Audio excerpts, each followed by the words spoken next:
Yup, that's me. You're probably wondering why I'm screaming like a little bitch. Well, I was wearing a period chem simulator because I was in search for some answers. Answers to why men and women are turning against each other. There is growing hatred on both sides that is brewing into a total war online. Your relationship like with your mom? Life for a man is harder than life for a woman. I hate all women. All women. They need to understand that they are not in control. They do not find average men attractive. Are men trash? Oh, cis, heterosexual men, absolutely. And it is leading to real-life violence. The day in which I will have my revenge. Soon after posting this video, Elliot Rodger would go on a shooting spree. Shots fired, shots fired. A form of revenge by an angry young man blaming women for his own personal loneliness. So I wanted to know, how did we get here? How can we solve it? And weirdly enough, this little machine had some answers for me. We need to have a lot of shit to be an important man. To be a woman, you need makeup. If you're truly beautiful, you don't need anything else. Before I put myself under agonizing pain, I want us to look into first the 5 underlying reasons of why we have a growing division between the two genders in the first place. The first is quite obvious, and it's about why women are angry at men. Historically, women had always been kind of subordinated. They didn't really have much rights. Female emancipation and just like women rights movements really just came in the 20th century. Feminism is also quite a modern concept and is still developing even nowadays. And the ideal of reaching gender equality is really just quite far away from reality. Amidst this, women are still facing either a lot of disadvantages or even dangerous situations that are affecting their lives.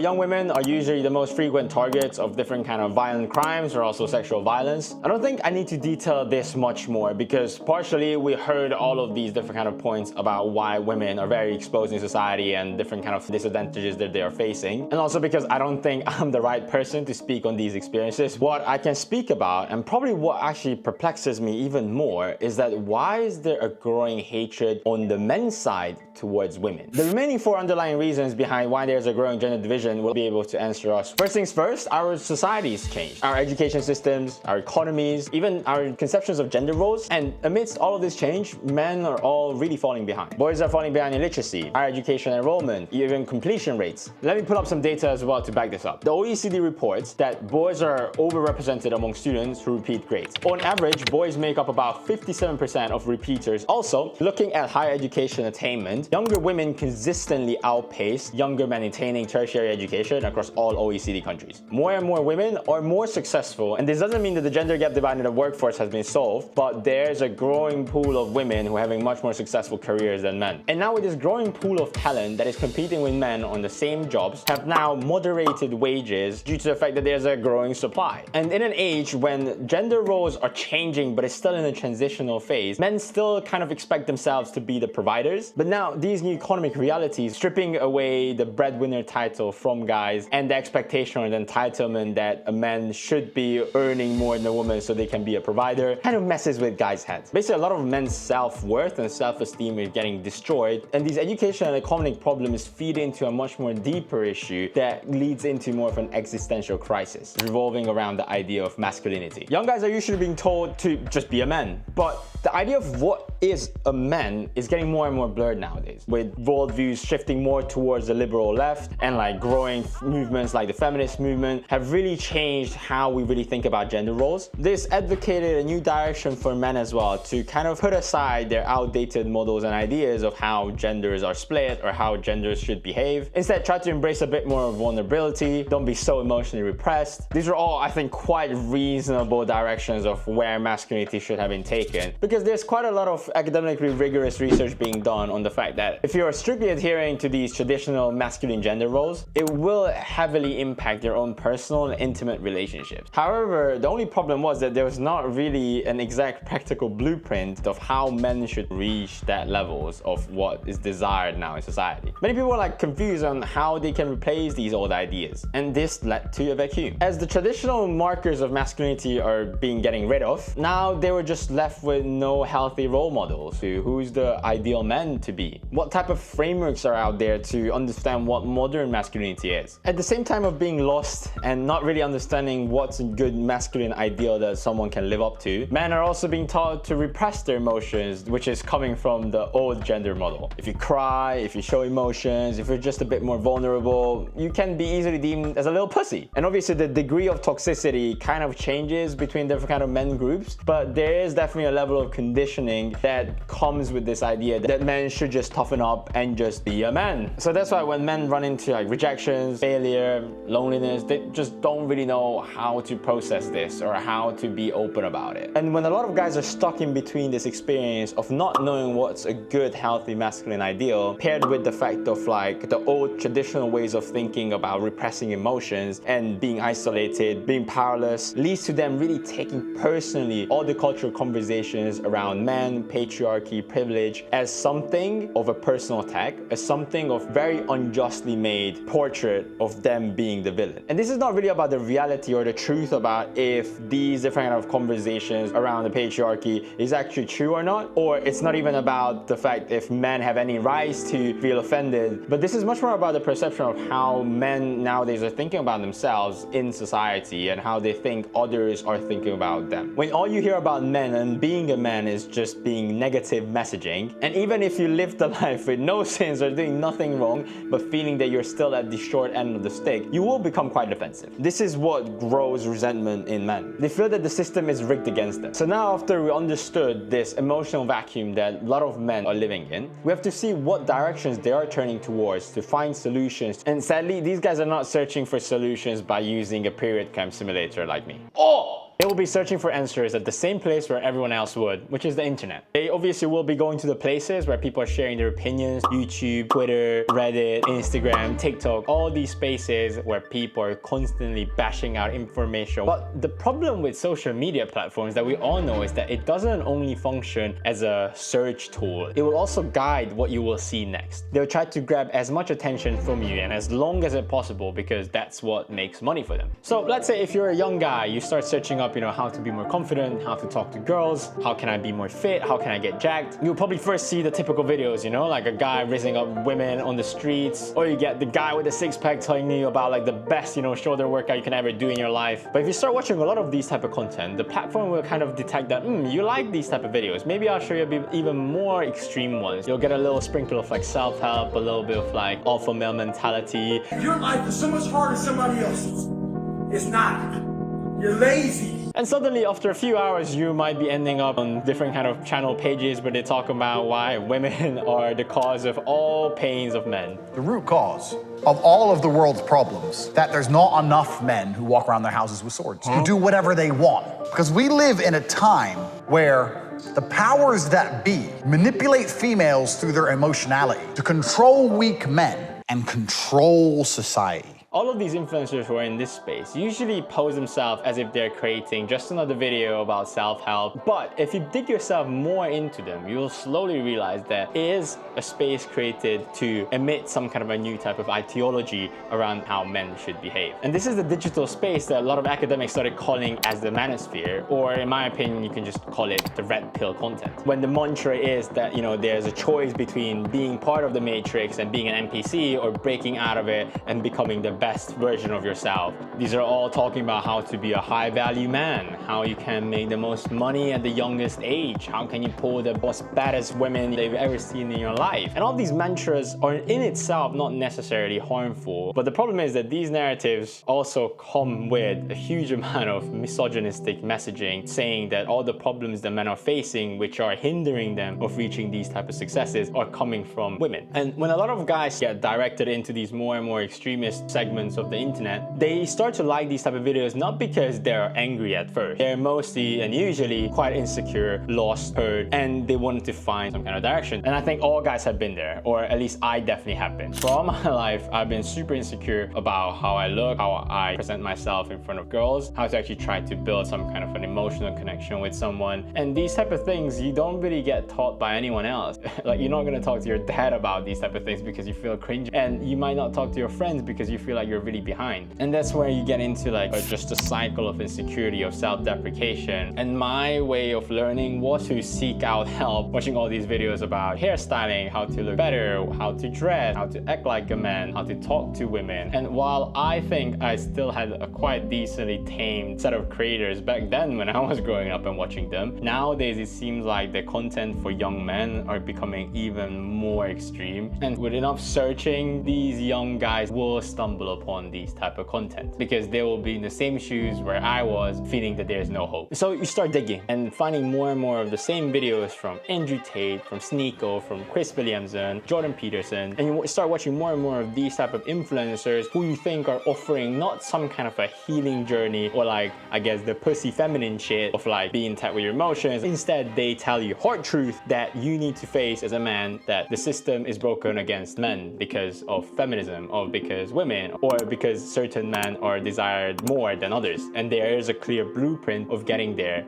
which is being part of their own ecosystem. They're slowly building up a digital cult where people pulled in because they're vulnerable, and slowly their vulnerability is being turned into blame. So when you start shifting away from just hating yourself, but then starting to blame your own pains on others, that's when the real issue comes. Because usually when the blame started to shift towards more external factors, it's never really pinpointing the right external factors. Because we have to be real, the reason why all the self-help stuff is not always great is because the world is not realistic in a sense of just being about your own agency. Everybody feels really unique and just thinking that if you just push through, you'll make it. But the world is not equal, opportunities are not equal. There's a lot of structural problems and issues across geographies, across governments, across different kind of societies and societal traditions, which creates this type of typical self-help mentality of as long as you just work hard, you'll make it, quite a high benchmark of success. But the problem is that usually the messaging from these red pill content creators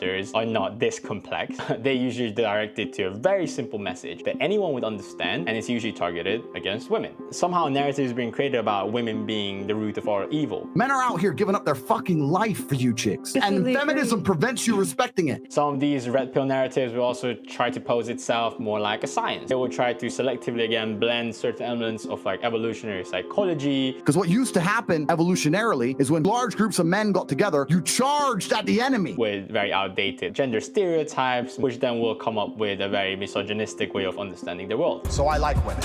But females are barely sentient. And in the end, what happens is the creation of an ideological factory that poses some kind of a new worldview for men about why there's a division between genders. And creating this ideology factory is a super lucrative thing to do, because usually when there are these problems and I show you the root of the problem, which is women, now all you need is how can you overcome these problems and become the guy who you want to be. How can you get there? Just go down into my comment sections and buy my course for $10.99, and now straight on you can become an alpha sigma male who can wake up every day at 6 a.m, do their push-ups, go dip their face into ice water, journal, earn millions on crypto while having 3 different kind of businesses just by buying that one single course. So if you want to get that, go down the link. Okay, I'm joking, obviously I have none of that, but if you see my point, these guys are earning so much money out of the fact that a lot of men are just being lost, and these guys pose themselves as the authority. And now I'm not trying to speak against of like content creators who are trying to monetize their content. My only problem is that these specific type of niche creators will create a narrative that is basically preying on emotional vulnerability.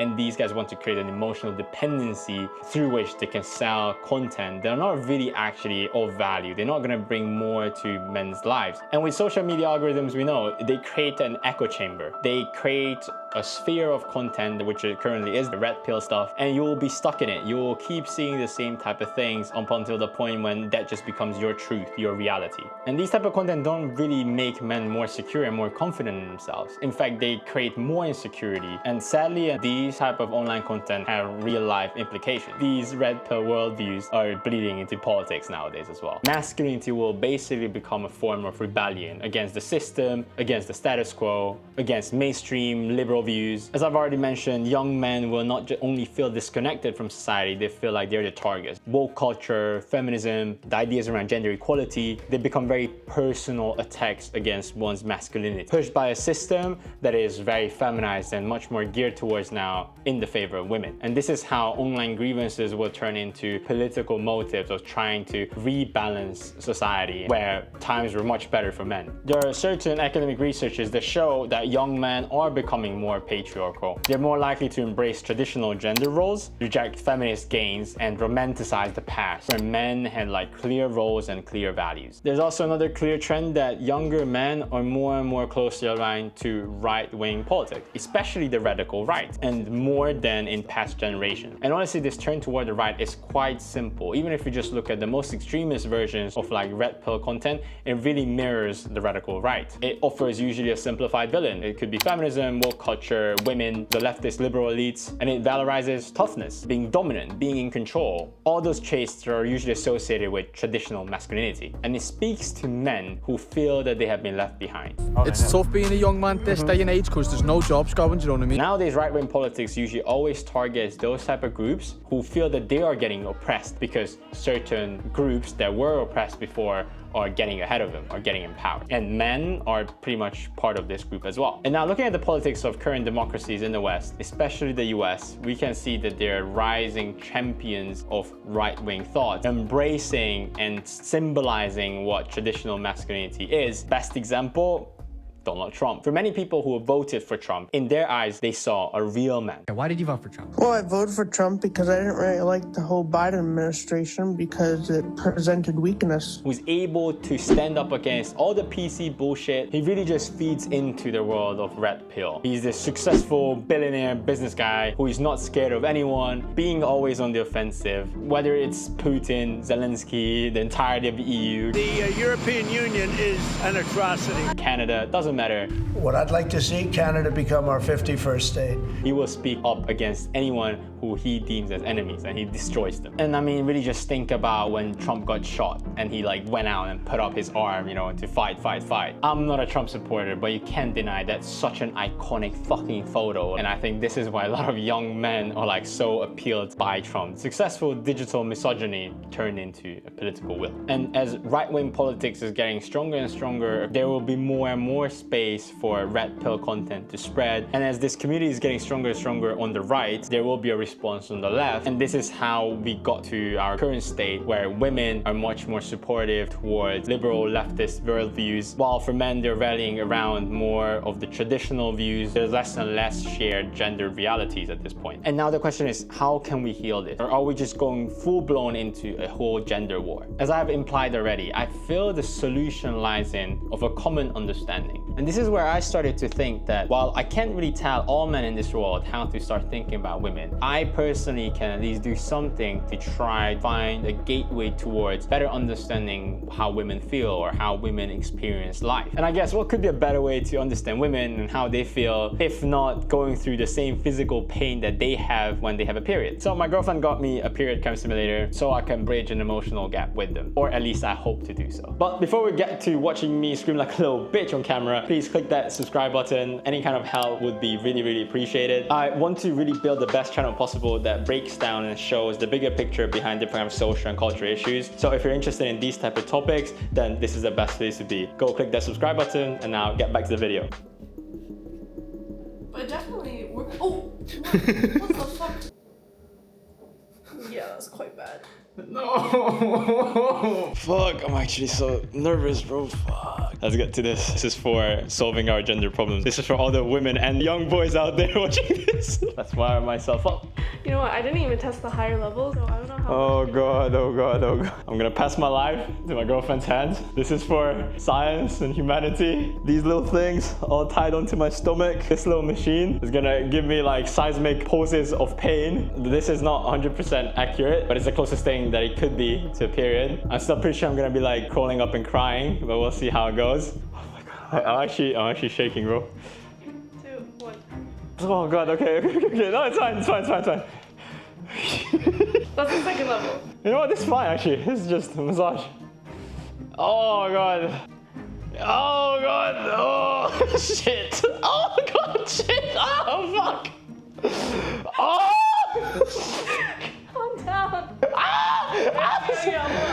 Can we try one high? more? One high. Okay. What the fuck? Remember, like, imagine that, like, inside. Like, it feels fine at first, but it like penetrates your stomach. Oh my god. That's not what I mean by, like, it comes in waves. But it genuinely feels like as if, Filling up is not hard. oh my god. Oh. No? Fuck. Oh god. Oh god, guys, I'm sweating so much. Jesus Christ. Okay, periods are no joke, and this is not even a real period. It's interesting because, yeah, I mean, I do feel what you said in terms of the soreness. Imagine that, but like around like your back as well. So it's this entire like lower abdomen bag, and it's everywhere, especially in your back. Because it also feels like, I don't know, my bladder, like this whole entire area kind of like feels just like as it got violated, like really hard. Like, I'm sorry they have to feel this. Because it's like, I can't account when it's gonna come. You're scared when it's gonna come. And when it suddenly hits, it's like, ugh! Oh, every month. It's really taxing. It physically is tiring. Like, I'm sweating so much. Every guy should do this. Thank you. It was a good experience. You want to apologize to women? No, thank God I'm not a woman. Jesus Christ. I love like living like this. What the fuck? That's painful. Now imagine giving birth. No, fuck that. I'm not gonna do that. It gives you a little a bit more perspective. Like, you know, even if you like think women are the evil people on this earth, it's fair enough. You know, like you can't be mad about someone who's like under period pain and like being a little bit annoying or whatever. Like, I think this is very fully fair. Like, if you have to experience this for like the entire day, bro, I'm gonna fucking punch a wall as well. Like, I guess this is the solution. You know, everybody should try this out. I feel a bit more empathy, and I think if more men try this, men will understand a bit more. They will understand women a bit more, and maybe women wouldn't hate men as much as well, because men are great. We just need to feel a little more pain. Okay, I have just calmed myself down a bit. I still feel the pain to some degree down here, but I think I had some time to reflect a bit, and I guess I come to some kind of epiphany of like why our gender rift is happening more and more, and how, and at least what's the first step to trying to solve this problem. I think the main root cause is really just the fact that we started to lose empathy. We started to like ideologize and politicize almost all aspects of our lives, including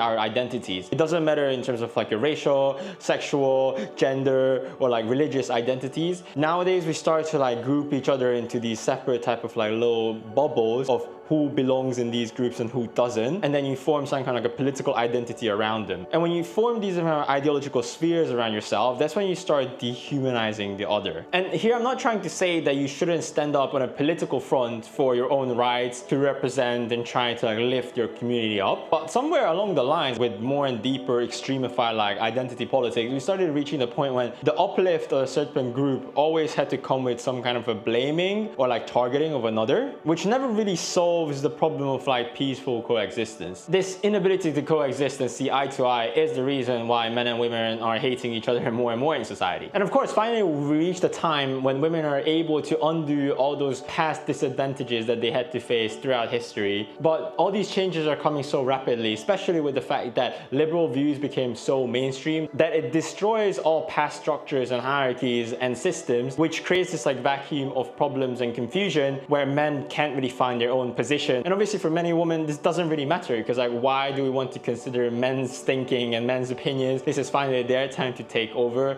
and to recreate a new system that is more beneficial to them, or at least allows for greater equality. And there's no issues with that. But again, here the problem is that there's a loss of empathy, loss of touch with how men would think about these changes. And then on the other hand, the men would have two types of responses. One of those who have been running the system, they feel threatened, the status quo is changing, so you're gonna lose some kind of a form of empathy because you just want to cling onto power. Or there's the other type of men who gets very confused of like why this is now the mainstream, especially young men who grow up already in this environment where ideas of feminism is somewhat taken for granted. These young men grow up not really understanding the root behind why women deserve to be in a better position. They will basically have this gap in terms of like what women's and men's realities are, and up until the point that they doesn't really put themselves into women's shoes, and just how I did it now, feel their pain, you would never really understand and even conceptualize how a woman thinks or why a woman feels in a certain way about a certain problem. And that's when there's this big gap where communication breaks down. And then with extra amounts of like social media, online presence, these different kind of extremist figures, that's when you start seeing this rift becoming bigger and bigger. And interestingly, this little machine can be one of the first steps that we can make to start bridging this gap, because this really taught me what empathy is. Empathy is not something political. Empathy is not something that is deeply rooted with ideology. Empathy is really just something very human to us. As soon as you start seeing the other and stop dehumanizing them, that's when, even if you disagree with them, you cannot hate them, because you understand where they are coming from and you understand that they're just as human as you. That's why empathy is so important, because you're not thinking about them as some like